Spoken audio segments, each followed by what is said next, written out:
স্থানীয় সরকারের প্রতিষ্ঠান ও জনপ্রতিনিধিদের কাজে সংসদ সদস্যরা যাতে অযাচিত হস্তক্ষেপ করতে না পারে সে বিষয়ে সুপারিশ করবে স্থানীয় সরকার সংস্কার কমিশন।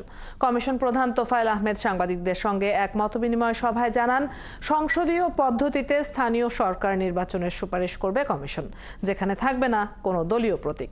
ফারজানা আক্তারের প্রতিবেদন। বিগত সরকারের সময়ে সংসদ নির্বাচনের পাশাপাশি আলোচনায় ছিল স্থানীয় সরকার নির্বাচন।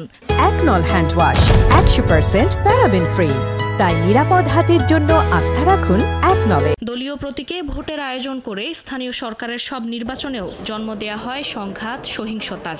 ভোটে প্রভাব বিস্তার করেছিল সরকার দলীয় সমর্থকরা, ফলে ভোট বিমুখ হন ভোটাররা। সেই সাথে ভোট কিংবা প্রান্তিক পর্যায়ের উন্নয়ন কর্মকাণ্ডে স্থানীয় জনপ্রতিনিধিদের উপর প্রভাব বিস্তার করেছিল সংসদ সদস্যরা।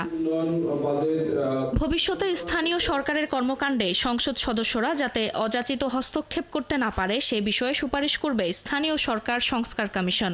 সকালে সাংবাদিকদের সাথে এক মতবিনিময় সভায় কমিশন প্রধান তোফায়েল আহমেদ জানান, 2021 থেকে 24 সালের আগ পর্যন্ত স্থানীয় সরকার নির্বাচনে 23,000 কোটি টাকার বেশি খরচ করেছে তৎকালীন সরকার। এমপিদের কোনো কোড অফ কন্ডাক্ট নাই, তা আমরা চেষ্টা করবো একটা কোড অফ কন্ডাক্ট ছোট্ট করে ডেভেলপ করে দিতে। আপনি লোকাল গভর্নমেন্টের লিডার হয়ে you cannot do any contract business, এটা নামে বেনামে। স্থানীয় সরকার নির্বাচন দলীয় প্রতীকে না করে একীভূত আইনে সংসদীয় পদ্ধতিতে করারও সুপারিশ করবে এই কমিশন। জাতীয় নির্বাচনের আগে ও অন্তর্বর্তী সরকারের আমলেই স্থানীয় সরকার নির্বাচন দেওয়ারও সুপারিশ করলেন কমিশন প্রধান।